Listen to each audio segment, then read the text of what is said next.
धीरेन्द्र शास्त्री जो है वहाँ पे अपनी बचा के निकल आए, क्योंकि अगर वो ज़्यादा 3-5 करते तो बिहार की सरकार जो है उन्हें रगड़ भी देती। जो कट्टरपंथ की बात करेगा, जो हिंसा फैलाने की बात करेगा, जो आपसी सौहार्द बिगाड़ने की बात करेगा, तो उसकी ये साजिश चलने नहीं दी जाएगी। आप अपने धर्म का प्रचार करो, लेकिन किसी दूसरे धर्म के खिलाफ आप भड़काओ तो नहीं लोगों को। आरएसएस वाले लोग जो आपके सहारे चल रहे हैं वो मुसलमानों के साथ बेटी रोटी का संबंध कर रहे, और आम पब्लिक जो है, आम पब्लिक को आप भड़का रहे। देखो, धीरेन्द्र शास्त्री कथा करने तो आए नहीं थे, वो अपना एक एजेंडा चलाने आए थे बिहार में, और बिहार की जो सरकार है उस सरकार ने उनका एजेंडा चलने नहीं दिया। तो इस वजह से धीरेन्द्र शास्त्री परेशान है, और जो बीजेपी के जो समर्थक हैं, बीजेपी के जो नेता हैं, जिस तरीके से उनको सपोर्ट कर रहे थे, एक सांसद उनको वहाँ एयरपोर्ट रिसीव करने पहुँचे, मनोज तिवारी उनको जो है साथ लेके आए, और वो लोग ये चाह रहे थे कि धीरेन्द्र शास्त्री जो है वो हमारी नैया पार लगा दे, क्योंकि इस समय भारतीय जनता पार्टी का अगर हम बिहार की बात करें तो वहाँ कोई नेतृत्व तो नहीं है, वहाँ कोई उनके पास चेहरा नहीं है, और वो धीरेन्द्र शास्त्री के जरिए ये चाह रहे हैं कि जो पब्लिक है वो हमारे साथ जुड़ जाए। कहने रामराज आएगा। नहीं, रामराज तो चल ही रहा है, रामराज में क्या दिक्कत है? रामराज तो चल ही रहा है साहब, और चैन की बंसी बज रही है, उसमें दिक्कत क्या है भाई? रामराज तो चल ही रहा है। अब और कौन से रामराज की ये बात कर रहे हैं? तेज प्रताप कहते थे कि एयरपोर्ट से नहीं निकल पाएंगे वो। नहीं, वो तेज प्रताप ने जो बात कही थी वो ये कहा था कि अगर ये यहाँ पे नफरत फैलाने आ रहे हैं, कोई एजेंडा चलाने आ रहे हैं हिंदू मुस्लिम का, तो वो एजेंडा इनका नहीं चलने दिया जाएगा, इन्हें घुसने नहीं दिया जाएगा, क्योंकि वो वहीं कथा तक सीमित रहे। ज़्यादा उन्होंने जो है सनातन और हिंदुत्व नहीं किया, नफरत के बीज नहीं बोए। जैसे बाकी जगह आपने देखा होगा ना, बोल देते हैं कि हिंदुओं जो है सनातनियों तलवार उठा लो, बंदूक उठा लो, इस तरीके की अगर वो नफरत भरी बात बिहार में करते, उन्हें भी मालूम था, और उन्होंने बराबर तेजस्वी जी और नीतीश जी के लिए संदेश भी भिजवाए कि साहब हम मिलना चाह रहे, लेकिन ना तो नीतीश जी ने उन्हें टाइम दिया मिलने का, और ना तेजस्वी जी ने टाइम दिया। तो साफ तौर पे ये संदेश है कि धीरेन्द्र शास्त्री जो है वहाँ पे अपनी बचा के निकल आए, क्योंकि अगर वो ज़्यादा 3-5 करते तो बिहार की सरकार जो है उन्हें रगड़ भी देती। क्योंकि जो जनता को ये भी चीज़ नहीं भूलनी चाहिए कि वो बिहार का ही था वो मनीष कश्यप, जिसने हिंसा फैलाने की कोशिश करी, झूठी खबरें उड़ाई और प्रोपेगेंडा चलाए, और बिहार सरकार और तमिलनाडु सरकार के सहयोग से वो जेल में, और 11 महीने से पहले जो है कोर्ट ने आदेश भी दे दिए कि उसकी जमानत नहीं होगी। तो जो बिहार की सरकार है इस समय और तमिलनाडु की सरकार है, तो ये कुछ सरकारें ऐसी हैं जो संविधान के हिसाब से काम कर रही हैं। आपको क्या डर है धीरेन्द्र शास्त्री से? इतना नहीं, हमें कोई डर नहीं है। हम तो ये चाह रहे हैं कि साहब समाज में जो नफरत फैलाने वाले लोग हैं उनको खुली छूट ना दी जाए, चाहे वो किसी भी जाति के हो, चाहे वो किसी भी धर्म के हो। बात सिर्फ धीरेन्द्र शास्त्री की नहीं है। अगर कोई मुस्लिम धर्म का मौलवी भी इस तरह की बात करता है तो हमारा विरोध उसके साथ भी है। कोई अगर पादरी भी इस तरह का बात करता है तो हमारा विरोध उससे भी है। अभी अमृतपाल ने भी खालिस्तान की मांग करी थी तो हमने उसका भी विरोध किया।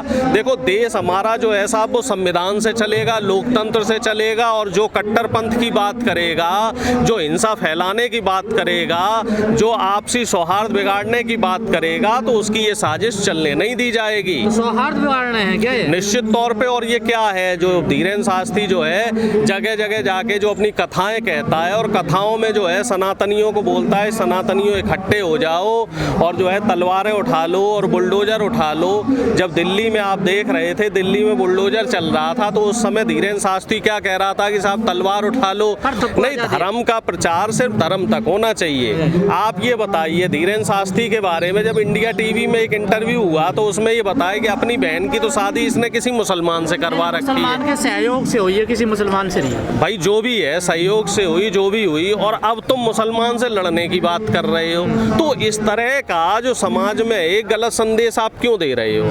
भाई आप ठीक है, अपने कह रहे हैं ना मुस्लिम मेरे दोस्त हैं, आप अपने धर्म का प्रचार करो, लेकिन किसी दूसरे धर्म के खिलाफ आप भड़काओ तो नहीं लोगों को। आप तो मुसलमानों से दोस्ती कर रहे, आरएसएस वाले लोग जो आपके सहारे चल रहे हैं वो मुसलमानों के साथ बेटी रोटी का संबंध कर रहे, और आम पब्लिक जो है, आम पब्लिक को आप भड़का रहे। तो ये चीज तो नहीं चलेगी ना साहब। भाई दो तरह की जो राजनीति आप करना चाह रहे हो, आप शिक्षा की तरफ ध्यान नहीं दे रहे। धीरेन्द्र शास्त्री ने किसी भी अपनी जो है राम कथा में या बजरंगबली की कथा में या कृष्ण कथा में कहीं ये कहा हो कि साहब जो हमारे सनातनी है, सनातनियों को शिक्षा की तरफ जाना चाहिए। सबसे ये कह रहे हैं कि साहब धर्म की रक्षा करो। धर्म की रक्षा करने के लिए तो ओबीसी SC ST के लोग हैं, और जब अधिकार की बात आ जाती है तो अधिकार जो है वो EWS वाले जो है चंद लोग हैं वो मलाई खा लेते हैं। अभी आपने देखा एक वैकेंसी निकली हुई है तो उसमें 1500 के आसपास पद हैं, और उसमें ओबीसी के सिर्फ जो है 150 भी पद नहीं है। मतलब 27% के हिसाब से ओबीसी के लगभग 400-500 पद होने चाहिए, और उस भर्ती में 150 भी पद नहीं है, 130-35 पद हैं, और इतने ही पद लगभग EWS के हैं। तो जब सत्ता में भागीदारी की बात आती है तब साहब हमें हिंदू बना दिया जाता है, ठीक है, और जब कावड़ उठाने की बात आती है तब साहब हमें हिंदू बना दिया जाता है। लेकिन जब फायदा देने की बात आती है तब हमें जातियों में बांट दिया जाता है। तब ये बोला जाता है कि साहब आप यादव हो, आप जाटव हो, आप साहब मौर्य हो, आप साहब पासी हो, आप साहब गुर्जर हो। कथा में इतनी भीड़ देखकर विपक्ष डर गया। देखो साहब, जो जन सैलाब आया था, देखो साहब, कथा तो आप कोई भी कह लो, तो भीड़ तो जुटी जाती है, क्योंकि हमारा देश अब पॉपुलेशन में सबसे ऊपर पहुंच गया है। और धीरेन्द्र शास्त्री के आपने वीडियो भी देखे होंगे, जिस तरीके से वो जनता का मनोरंजन कर रहा था, तो जनता तो भाई मनोरंजन ढूंढती है, और भीड़ कभी वोट में तब्दील नहीं होती। ये भी चीज़ आप समझ लीजिए बेहतर तरीके से। ओवैसी साहब के भी जो जुलूस हैं और भाषण हैं उनमें भी बहुत भीड़ पहुँचती है, और आपने देखा कर्नाटक में उनको जो है 0.2% वोट मिला। यूपी में भी उन्होंने बहुत सारे जो भाषण दिए, चुनावी वादे किए, रैलियां करी, बंगाल में भी खूब चुनावी रैलियां करी, लेकिन क्या वो भीड़ आपकी वोट में तब्दील हो गई? तो धीरेन्द्र शास्त्री जो अपनी कथा कह रहे हैं, कथा सुनने के लिए लोग आ रहे हैं, तो उसका तो स्वागत है, उसका तो सबने ही स्वागत किया। भाई बिहार सरकार ने परमिशन दी कि नहीं दी? अगर बिहार सरकार की ऐसी कोई मंशा होती कि नहीं साहब हम धीरेन्द्र शास्त्री को परमिशन नहीं देंगे, तो धीरेन्द्र शास्त्री ऐसे कथा कर लेते क्या? लेकिन बात ये है कि जो व्यक्ति जिस काम के लिए है, आपका काम कथा बाँचना है तो आप कथा बाँचो। आप धर्म का ठेका क्यों ले रहे हो? आप मुसलमानों के खिलाफ जनता को क्यों भड़का रहे हैं? शास्त्री का देखिए। अब देखो साहब, ये बात तो अखिलेश जी ज़्यादा बेहतर बताएंगे कि अखिलेश जी को क्या करना है, क्योंकि अखिलेश जी कई जगह जो है वो फंसे हुए नज़र आते हैं, कई मुद्दों पे वो फंस जाते हैं कभी कभी।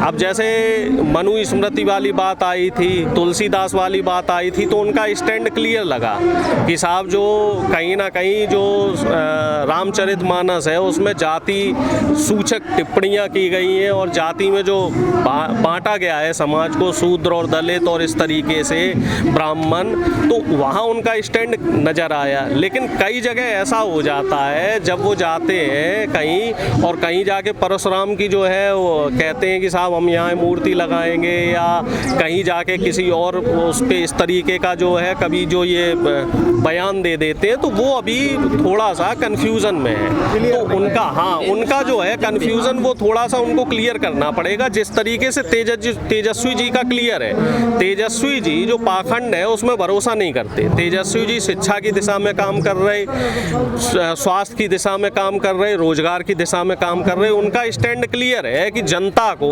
पहले जो मूलभूत सुविधाएं हैं वो मुहैया कराना ज़्यादा जरूरी है। धर्म तो एक आस्था का विषय है। धर्म के सहारे देखो ना तो किसी देश की जो है अर्थव्यवस्था चल सकती है, ना किसी देश की प्रगति हो सकती है। ये सिर्फ आस्था का विषय है, और आस्था तक ही इसको रखना चाहिए।